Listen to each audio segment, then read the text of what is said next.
यहाँ पर एक क्वेश्चन है, given that the equilibrium constant for the reaction, जो नीचे रिएक्शन दे रखी है उसके लिए इक्विलिब्रियम कांस्टेंट दे रखा है।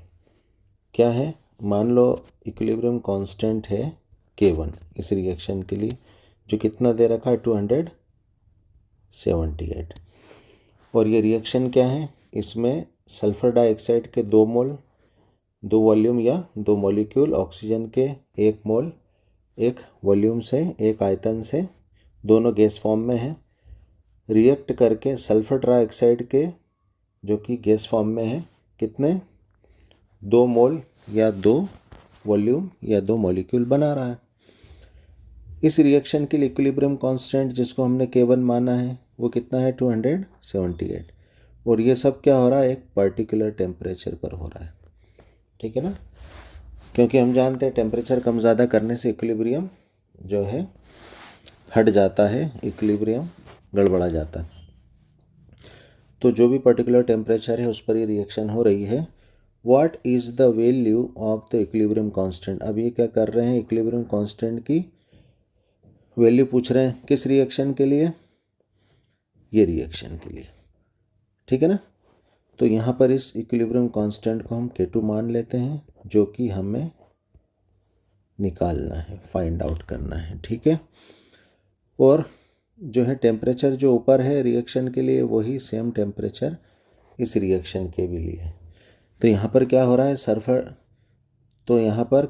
सल्फर डाइऑक्साइड जो कि गैस फॉर्म में है, ये जो है ब्रेक होकर सल्फर डाइऑक्साइड का एक मॉलिक्यूल और ऑक्सीजन का हाफ मॉलिक्यूल होता नहीं है, लेकिन रिएक्शन में हमेशा मान लेते हैं, क्योंकि अगर ये हाफ हो जाएगा तो ऑक्सीजन सिंगल हो जाएगा जो कि मॉलिक्यूल फॉर्म में नहीं रह जाएगा, ठीक है। हम इसको भी बैलेंस कर लेंगे आगे चलकर, ठीक है। वैसे हम इसको भी बैलेंस कर सकते हैं और इस रिएक्शन को भी कर सकते हैं। जो प्रोसीजर हमें आसान लगे उस हिसाब से हम इनको बैलेंस करते चलेंगे। तो यहाँ पर ये फिक्स नहीं है कि हम इसको हाफ O2 को ही जो है इस रिएक्शन में हाफ O2 को ही हम बैलेंस करके चलें। तो इन दोनों रिएक्शंस के आधार पर हमें जो है इस सेकंड रिएक्शन के लिए इक्विलिब्रियम कांस्टेंट K2 की वैल्यू निकालना है, जो कि क्या है? आंसर C है, 6 × 10⁻², ठीक है ना। ये हमारा आंसर होगा, इक्विलिब्रियम कांस्टेंट होगा इस रिएक्शन के लिए। और यह किस तरह से होगा आइए हम देखते हैं। यहाँ पर हमारी पहली रिएक्शन क्या है? 2SO2 + O2, ठीक है ना। इससे क्या बन रहा है? Sulphur trioxide. इसके लिए क्या था हमारा? इक्विलिब्रियम कांस्टेंट K1 जिसकी वैल्यू गिवन है 278, ठीक है। तो इस पर हम जो है गुलबर्ग-वागे का law of mass action apply करेंगे। तो क्या हो जाएगा? K1 = SO3। हम जानते हैं कि लॉ ऑफ मास एक्शन में जो नंबर ऑफ मोल्स होते हैं वो क्या होता है? ऑर्डर में पावर में चला जाता है, ठीक है। तो यहाँ पर SO2, यहाँ पे 2 जो है पावर में चला जाएगा और प्लस जो है मल्टीप्लाई में कन्वर्ट हो जाता है O2, ठीक है ना। इस पे जो है सामने एक ही मॉलिक्यूल है, ठीक है ना, तो इसकी पावर 1 ही रहेगी, ठीक है।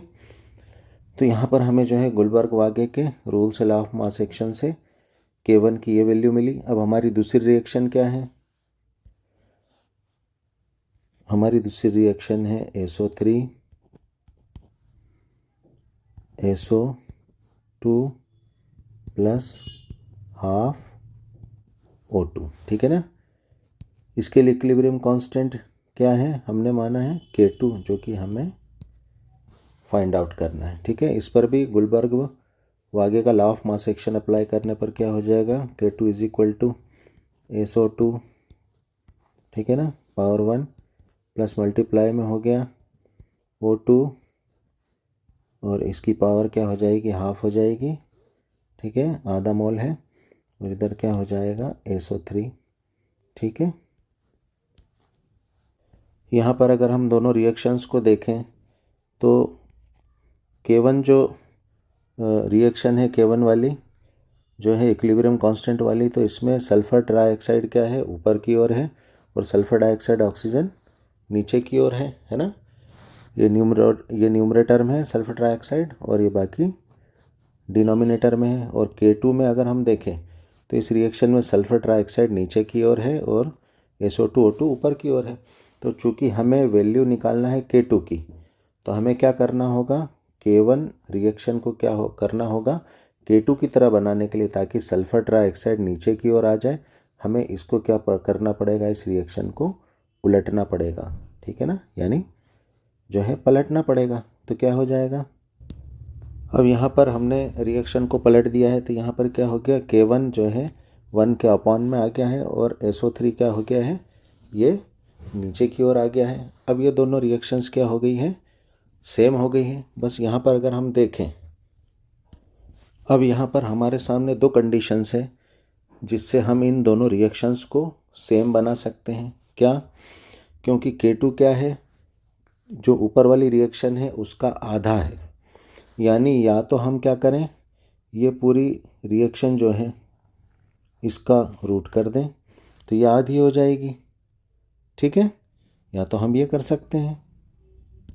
तो हम इस तरह से जो है इसको रूट करके इसको इसकी तरह K2 की तरह आधा बना लें, हाफ कर दें। या क्या हो सकता है, हम जो है K2 को डबल कर लें तो क्या हो जाएगा, इस K1 वाली रिएक्शन की तरह हो जाएगा। कैसे हो सकता है, हम इस तरह से जो है इसका स्क्वायर कर दें, ठीक है, तो ये क्या होगा, K1 की तरह बन जाएगा। तो हमारे लिए दोनों कंडीशन में ये जो है रिएक्शन की वैल्यू एक दूसरे में रखना आसान हो जाएगी, ठीक है ना। या तो हम इसकी जगह 1/K1 वाली वैल्यू, या हम इसकी जगह K2 वाली वैल्यू पुट कर सकते हैं। यह हमारे ऊपर है, हम किस तरीके से कर सकते हैं, ठीक है। तो हम यहाँ पर जो है पहली वाली जो रिएक्शन है K1, इसका रूट करके हम हल करते हैं यहाँ पर, ठीक है। तो यहाँ पर जो है हमने इसको सेम बनाने के लिए इसका रूट किया, ठीक है ना। रूट करेंगे, इसको हल किया तो ये क्या हो जाएगा, ये हाफ हो जाएगा, यानी K2 की तरह हो जाएगा। नेक्स्ट स्टेप में हमने रिएक्शन का रूट किया तो ये क्या हो गया, इस रिएक्शन की तरह ये दिखने लगी, ठीक है। तो हम यहाँ पर जो है इसकी जगह जो है इस K2 की वैल्यू रख सकते हैं, इस रिएक्शन को हम रख सकते हैं कहाँ पर, इस रिएक्शन की जगह, यानी K2 की वैल्यू रख सकते हैं।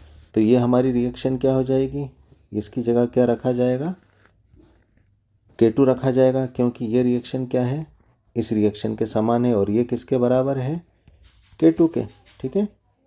तो नेक्स्ट स्टेप में क्या हो जाएगा, 1/K1 is equal to K2 और इसका क्या था, रूट था, ठीक है। तो हम इसको ऐसा भी लिखते हैं, K2 is equal to 1/K1, ठीक है।